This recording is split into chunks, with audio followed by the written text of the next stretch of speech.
बढ़ता भारत उभरता भारत के साथ super speciality modern homeopathy medicine के जनक अपनी मेहनत और रिसर्च के जरिए डॉक्टर अर्पित चोपड़ा जैन आज असंभव को संभव कर जटिल बीमारियों को ठीक कर मरीजों को नया जीवन प्रदान कर रहे हैं। डॉक्टर अर्पित चोपड़ा जैन आज भारत ही नहीं करीब 19 से ज्यादा देशों में super speciality modern homeopathy medicine के द्वारा अपने मरीजों की जटिल बीमारियों का इलाज कर रहे हैं। भविष्य में इसकी साक्ष्य रिपोर्ट WHO को प्रस्तुत कर इसे भारतीय super speciality modern homeopathy medicine के रूप में पहचान दिलाने का लक्ष्य लेकर आप भारत को और मध्य प्रदेश के इंदौर शहर का नाम विश्व स्तर पर लाना चाहते हैं।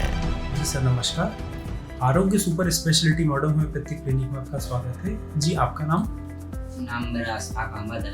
अच्छा ओके। मैं भिलाई छत्तीसगढ़ से आया हूँ। तो पेशेंट कौन है और उनका नाम क्या है? पेशेंट मेरे मदर इन लॉ अम्मी है।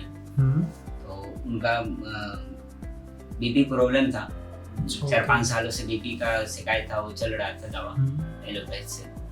बट क्या है कि कुछ समय से उनको लीवर में कुछ प्रॉब्लम हुआ।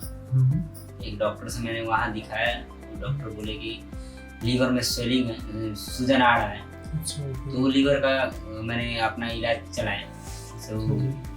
गैस्ट्रोएंटरोलॉजिस्ट थे, अपना एंडोस्कोपी वगैरह करने के बोले थे, लेकिन एंडोस्कोपी कराए नहीं। तो दवा उन्हीं के चल रहे थे, बीच में इनका स्थिति खराब होने लगा। हार्ट ब्लॉकेज का भी बताया ना आपने? हाँ बता रहा। तो उनके बाद उन्हीं की दवा से उनका शरीर का जो वेट वगैरह है पूरा कम होने लगा। फिर लास्ट में हम लोग गए उनके पास में, तो वही दवा को रिपीट किए।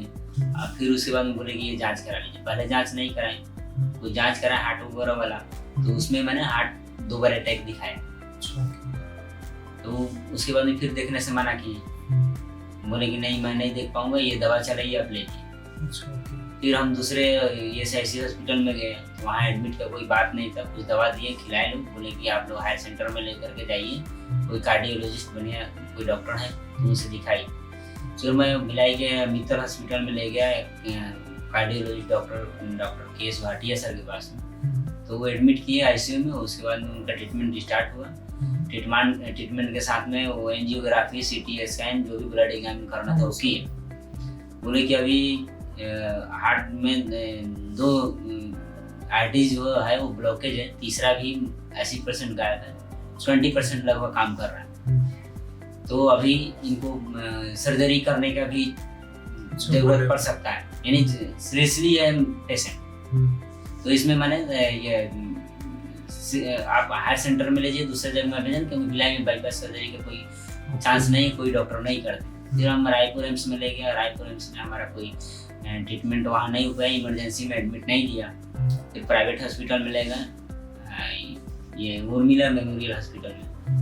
तो वहाँ ले गए तो डॉक्टर लोगों ने बोला कि अभी आप एडमिट कीजिए और इनका अभी हम ट्रीटमेंट फिलहाल स्टार्ट करते हैं। ट्रीटमेंट स्टार्ट हुआ शाम को लगभग। फिर डॉक्टर ने बुला करके बोला है कि आपका जो ट्रीटमेंट अभी चल रहा है इसमें उनका 2 नसें जो है ब्लॉकेज है, और हम लोग नस को ट्रांसप्लांट करके देखेंगे।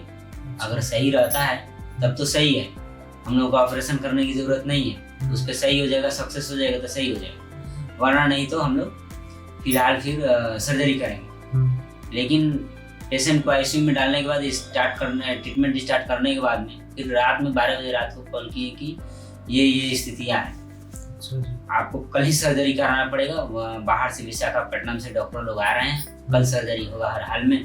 अगर नहीं कल कराते हैं तो फिर आपको एक सप्ताह डिले हो जाएगा, क्योंकि संडे के संडे लोग डॉक्टर लोग आते हैं ऑपरेशन के। या आप लोग पैसा का जुगाड़ कीजिए। कुछ पैसे का हम लोग इंतजाम किए और बोले कि कुछ जमा कर दीजिए, हम लोग सर्जरी कर देंगे। हम लोग कुछ पैसे का पेमेंट किया। उसके बाद में सर्जरी डिपार्टमेंट में ले गए, OT में ले गए। 2 घंटा 3 घंटा में वापस कर दिए, क्योंकि बोले लोग कि मैंने BP पल्स ऑक्सीजन जो है लेवल डाउन हो जा रहा है, गिर जा रहा है, इसके वजह से हम लोग ऑपरेशन अभी नहीं करेंगे। अभी कुछ समय तक दवा चलेगा, 2-3 रोज दवा चलाएंगे। उसके बाद हाथ फेफड़े जो है वो कंप्लीट रूप से कुछ ताकत मिल जाता है तो हम लोग सर्जरी करेंगे। उस स्थिति में ये हमारे अम्मी की तबीयत बहुत सीरियस था, वो घबराई हुई थी और ना खाना पीना ये सब बंद हो गया था। कुछ वहाँ इनको अच्छा नहीं लग रहा था, जिससे वे बोली कि नहीं मैं घर जाऊँगा, दवा खाऊंगा, मैं ठीक हो जाऊँगा। तो इनके कहने के बावजूद ये क्या होगा नहीं होगा, हम लोग भी घबरा गए थे।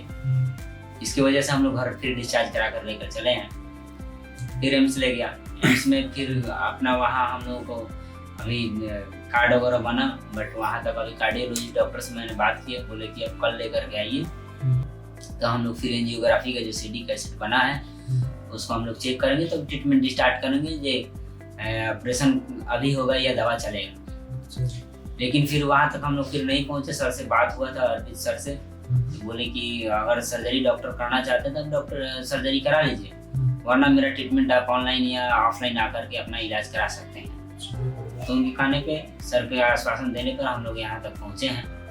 जो अगर मेरा होम्योपैथी इलाज से अगर आर्टरी ब्लॉकेज जो है ओपन हो जाता है, अच्छा सर्जरी, हाँ, पंपिंग कैपेसिटी अगर बढ़ जाता है तो फिर ऑपरेशन करने की कोई नौबत नहीं रहेगा। ऐसे मेरा अगर यहाँ सही हो जाता है, इसके लेकर के मैं यहाँ तक पहुँचा। तो उसमें भी क्या रिस्की भी है, ऑपरेशन सक्सेसफुल हो नहीं हो फिर वाली बात अलग हो जाती है जी। यहाँ ऐसा ही साइड इफेक्ट तो है नहीं कुछ, अगर आपको फायदा लग रहा है तो अच्छी बात ही है जी। तो अभी फिर कितने टाइम की सर दवाई अभी 1 मंथ के लिए सर मेडिसिन दिए हैं, मेडिसिन चलाने के लिए बोले हैं, और फिर बोले हैं कि एकोग्राफी करके देखते हैं, हमको सेंड कीजिएगा, मैं देखूंगा, उसके बाद में मैं बताऊंगा। ऐसे आपकी विश्वास रखिए कि दवा पर आपका हार्ट ब्लॉकेज जो है कैपेसिटी जो है वो आपका बढ़ेगा, पंपिंग कैपेसिटी बढ़ जाएगा।